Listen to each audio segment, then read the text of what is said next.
আসসালামু আলাইকুম। Easy learning math and basic গ্রামারের পক্ষ থেকে সবাইকে শুভেচ্ছা জানাচ্ছি। আজকে আমরা শিখব কনভার্সন অফ সেন্টেন্সের অ্যাসারেটিভ টু ইন্টারোগেটিভ। এর আগের ক্লাসে আমরা শিখেছিলাম অ্যাফার্মেটিভ টু নেগেটিভ। আজকে শিখব অ্যাসারেটিভ থেকে ইন্টারোগেটিভ। কিভাবে অ্যাসারেটিভ সেন্টেন্সকে ইন্টারোগেটিভ সেন্টেন্সে রূপান্তর করা যায় সেটাই শিখব। তাহলে এটা করার আগে প্রথমে আমাদের জানতে হবে অ্যাসারেটিভ সেন্টেন্স এবং ইন্টারোগেটিভ সেন্টেন্স কাকে বলে। আচ্ছা, অ্যাসারেটিভ সেন্টেন্স আমরা জানি যে সেন্টেন্স দ্বারা কোনো বিবৃতি প্রকাশ পায় তাকে অ্যাসারেটিভ সেন্টেন্স বলে। আর ইন্টারোগেটিভ সেন্টেন্স যে সেন্টেন্স দ্বারা কোনো ব্যক্তি বা বস্তু সম্পর্কে কোনো কিছু জানার জন্য প্রশ্ন করা হয় তাকে ইন্টারোগেটিভ সেন্টেন্স বলে। আচ্ছা, তাহলে আমরা সরাসরি এখন এক্সাম্পলে চলে যাই। এখানে একটা আমি অ্যাসারেটিভ সেন্টেন্স লিখবো, এরপর এটাকে আমি কনভার্ট করে কি করব, ইন্টারোগেটিভ সেন্টেন্সে রূপান্তর করব। আচ্ছা, তাহলে আমরা লিখতে পারি একটা অ্যাসারেটিভ সেন্টেন্স বিবৃতিমূলক একটা বাক্য। তাহলে I am eating rice, আমি ভাত খাচ্ছি বা আমি ভাত খাইতেছি, এটাকে আমরা ইন্টারোগেটিভে পরিণত করব। তাহলে ইন্টারোগেটিভ মানে কি? প্রশ্নবোধক বাক্য। প্রথমে আমরা দেখব সেন্টেন্সের মধ্যে কোনো অক্সিলারি ভার্ব আছে কিনা। যদি অক্সিলারি ভার্ব থাকে তাহলে ইন্টারোগেটিভ করার সময় অক্সিলারি ভার্বটা আমাকে সাবজেক্টের আগে নিয়ে আসতে হবে। এখানে সাবজেক্ট কোনটা? এখানে সাবজেক্ট হচ্ছে আই। তাহলে এটার আগে আমরা অক্সিলারি ভার্ব কোনটা? এটা হচ্ছে এম, হচ্ছে অক্সিলারি ভার্ব। এটাই আমরা সাবজেক্টের আগে অর্থাৎ সবার আগে নিয়ে আসবো। তাহলে আমরা লিখতে পারি এম। এখানে যখন এম লিখেছিলাম তখন এটা ছিল স্মল লেটার। যখন সর্বপ্রথম নিয়ে আসবো তাহলে এটা হয়ে যাবে ক্যাপিটাল লেটার। কারণ যে কোনো সেন্টেন্স শুরুতে প্রথম শব্দটা, প্রথম লেটারটা কি হয়? ক্যাপিটাল লেটার হয়। তাহলে কি হবে? Am I eating rice.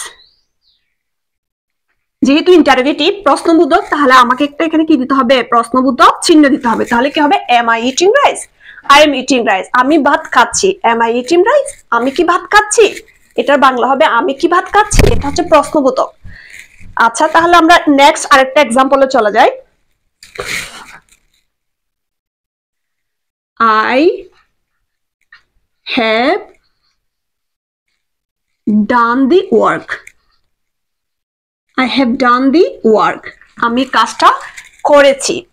এটাকে আবার যদি আমরা ইন্টারোগেটিভ করি, আমি কি কাজটি করেছি, বাংলা হবে কিরকম? আমি কি কাজটি করেছি। তাহলে এটা আমাকে ইংলিশে করতে হবে। তাহলে আমরা কিভাবে করব? ইন্টারোগেটিভ। আচ্ছা, তাহলে কি বলেছিলাম? অক্সিলারি ভার্বটা সবার আগে নিয়ে আসতে হবে। এখানে অক্সিলারি ভার্ব কোনটা? হ্যাভ।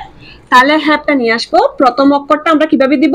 ক্যাপিটাল লেটারে দিব, হ্যাভ। এরপরে কি হবে? এরপর হচ্ছে এই সাবজেক্টটা হবে হ্যাভ আই। এরপরে পুরোটা লিখে দিব, ভার্ব থেকে পুরো অংশটা লিখে দিব, have I done the work. তারপর শেষ করে কি হতে হবে? একটা প্রশ্নবোধক চিহ্ন দিতে হবে। তাহলে কি হয়েছে? Have I done the work, আমি কি কাজটি করেছি। তাহলে আমাদের হয়ে গেছে ইন্টারোগেটিভ সেন্টেন্স। এটা অনেক সহজ, একটু বুঝে বুঝে করতে হবে। তাহলে আমরা নেক্সট এক্সাম্পলে চলে যাই। আমরা এতক্ষণ যা করেছি সবগুলোতে অক্সিলারি ভার্ব ছিল। তাহলে আমরা একটা নতুন নিয়মে করি যেখানে কোনো অক্সিলারি ভার্ব থাকবে না। আচ্ছা, তাহলে দেখি অক্সিলারি ভার্ব ছাড়া একটা করে দেখি। He goes to school. He goes to school. সে স্কুলে যায়। এটাকে আমরা এখন ইন্টারোগেটিভ সেন্টেন্সে রূপান্তর করব। আচ্ছা, এখানে তাহলে তো কোনো ভার্ব, অক্সিলারি ভার্ব নাই। তাহলে আমরা কিভাবে করব? আমরা যখন অক্সিলারি ভার্ব ছিল তখন আমরা অক্সিলারি ভার্বটা সবার আগে নিয়ে আসছি। এখানে যেহেতু অক্সিলারি ভার্ব নাই তাহলে আমরা আনতে পারবো না। তাহলে আমাদেরকে কি করতে হবে? আমাদের করতে হবে ভার্বটা দেখতে হবে, ভার্বটা কোন ফর্ম আসছে। ভার্বের ফর্ম অনুসারে আমাদেরকে কিছু জিনিস অ্যাড করতে হবে। আচ্ছা, যদি ভার্ব প্রেজেন্ট ফর্মে হয় তাহলে আমরা কি আনবো? ডু বা ডাস আনবো, ডু অথবা ডাস আনবো। এখন কখন ডু আনবো এবং কখন ডাস আনবো? যদি সাবজেক্ট ভার্ব, যদি এই যে হি গোজ টু স্কুল, এখানে যদি ইএস, ভার্বের সাথে ইএস আছে না, ভার্বের সাথে ইএস থাকলে ডাচ আনবো। আরেকটা মনে করার বিষয় হচ্ছে ভার্বের সাথে কখন ইএস থাকে? সাবজেক্ট যদি থার্ড পারসন সিঙ্গুলার নাম্বার হয় তখন ভার্বের সাথে এস বা ইএস যোগ হয়।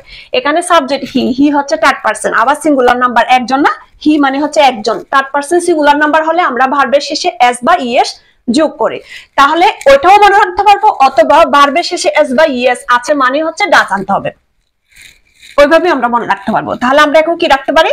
ডু অথবা ডাচ, এখানে কি আসবে? ডাচ আসবে। তাহলে সবার আগে ডাচটা বসাই দিতে হবে, DUES ডাচ, তারপর কি সাবজেক্ট ডাচ হি। এখন গোজ আর হবে না, যেহেতু ডাচ এনেছি তাহলে কি হয়ে যাবে? গো হয়ে যাবে, গো টু স্কুল। একটা প্রশ্নবোধক চিন্তা হবে, he goes to school, does he go to school?